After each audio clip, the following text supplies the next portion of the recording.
Hai, hello, salam sejahtera Malaysia. Selamat datang ke channel Fels Lifestyle. Terima kasih kerana terus setia dan terus bersama di dalam channel ini.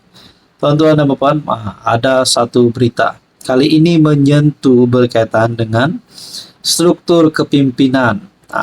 Kepimpinan Perikatan Nasional. Seperti yang kita tahu, pengerusi Perikatan Nasional hari ini adalah Presiden Bersatu sendiri, Tan Sri Muhyiddin Yassin. Bersama-sama dengan anggota komponen yang lain, Parti PAS yang dipimpin oleh presidennya Hadi Awang, seterusnya Parti Amanah, dan ada sokongan yang lain. Jadi saudara-saudara, di dalam Perikatan Nasional, untuk pengetahuan Anda, parti yang mempunyai paling banyak kerusi parlimen adalah parti daripada PAS, tetapi pengerusi bagi Perikatan Nasional adalah Muhyiddin Yassin sendiri, Parti Bersatu, yang mempunyai bilangan kerusi yang lebih sedikit berbanding PAS. Jadi saudara-saudara, mungkin ada yang mulai tertanya-tanya, bukankah sudah tiba waktu PAS untuk menunjukkan siapa sebenarnya Abang Long di dalam PN? Jadi banyaklah spekulasi, banyaklah cadangan-cadangan daripada netizen.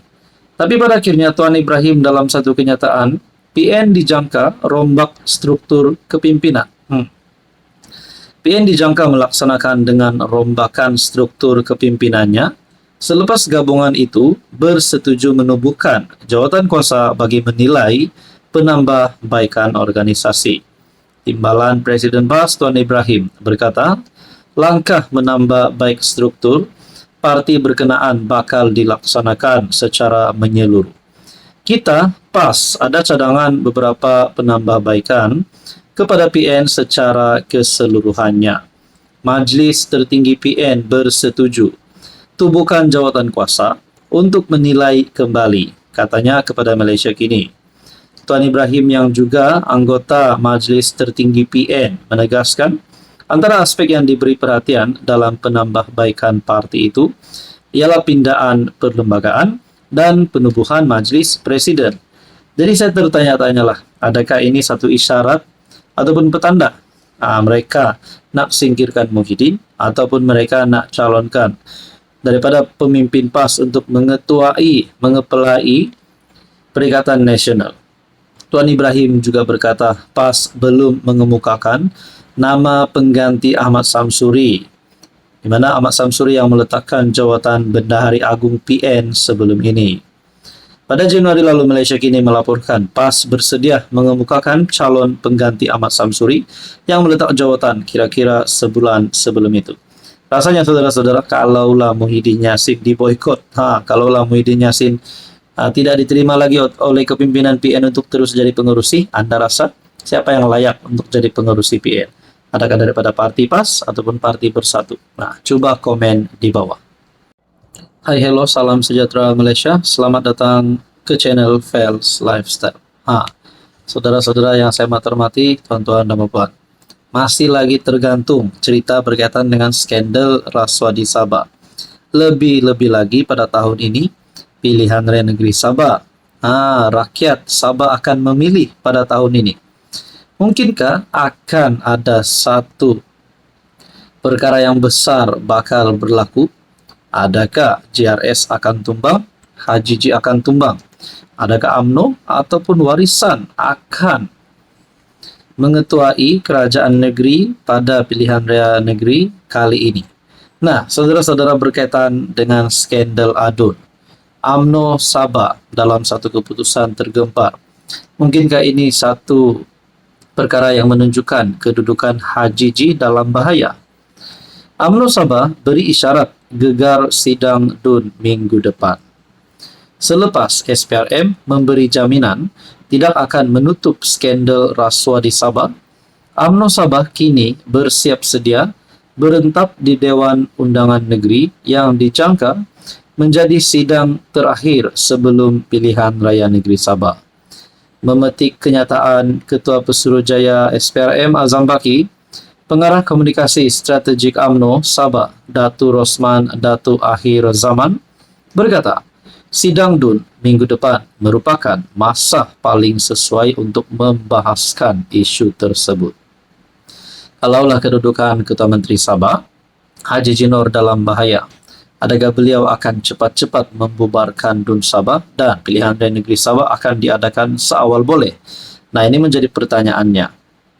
Sidang kali ini sangat berkemungkinan besar merupakan sidang terakhir sebelum DUN dibubarkan bagi memberi laluan kepada PRN Sabah ke-17. Oleh itu, Kerajaan Gabungan GRS di bawah pimpinan Ketua Menteri Datuk Seri Haji Jinor mesti memberikan penjelasan secara menyeluruh berhubung skandal rasuah lesen perlombongan mineral yang telah menjadi isu hangat dan membimbangkan rakyat di setiap lapisan masyarakat di Sabah. Adakah dengan ini Ketua Menteri Sabah Haji Jinor akan membuat pengakuan di Dewan nanti? Kita nantikan saja. Datuk Rosman turut menyambut baik jaminan Azam bahwa siasatan berkenaan skandal rasuah lesen perlombongan mineral itu tidak akan ditutup atau disembunyikan. Dalam masa sama, dia menyeru agar tangkapan dan tindakan pendakwaan segera dibuat ke atas individu-individu yang terlibat. Kita nantikan sajalah siapa yang akan ditangkap, siapa yang akan didakwa. Saudara-saudara, apa komen Anda? Hai, hello, salam sejahtera Malaysia. Selamat datang ke channel Fels Lifestyle. Terima kasih kerana terus setia dan terus bersama di dalam channel ini.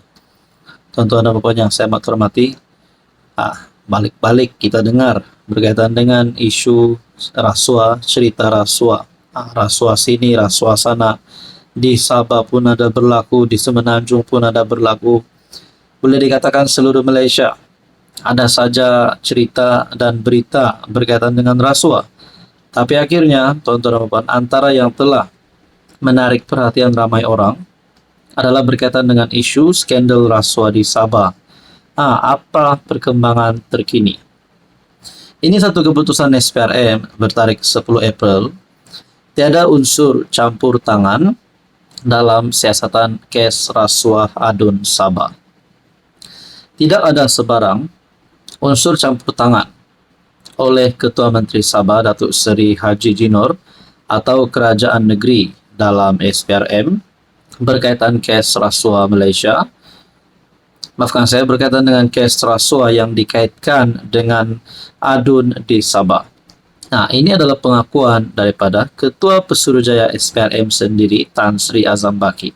Nah, kalau ada kata Ketua Menteri Sabah suap SPRM, kalau ada yang cuba membuat kenyataan Ketua Menteri Sabah Haji Jinor telah menyuap Azam Baki untuk menutup mulut dan sebagainya, akhirnya perkara ini telah dimatikan, telah dinafikan sendiri oleh Azam Baki.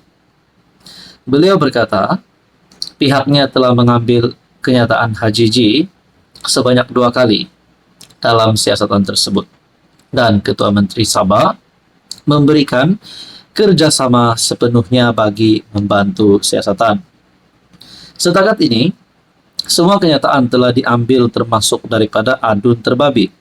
Ada lagi tinggal kenyataan seorang individu yang terlibat dalam rakaman video kes berkenaan yang perlu kita dapatkan penjelasan katanya di Kota Kinabalu. Beliau berkata demikian pada sidang media selepas merasmikan program Capna Rasuah SPRM bersama media Sabah yang turut dihadiri Presiden Persatuan Wartawan Sabah SJE Datuk Muguntan Vanar. Nah, tuan-tuan dan puan yang saya hormati, setelah isu ini tular berkaitan dengan rasuah ADUN berjemaah yang juga melibatkan nama Ketua Menteri Sabah, jadi dinafikan oleh Azam Baki sendiri bahwa siasatan ini ada campur tangan, terutamanya daripada mereka-mereka yang disebut di dalam isu tersebut.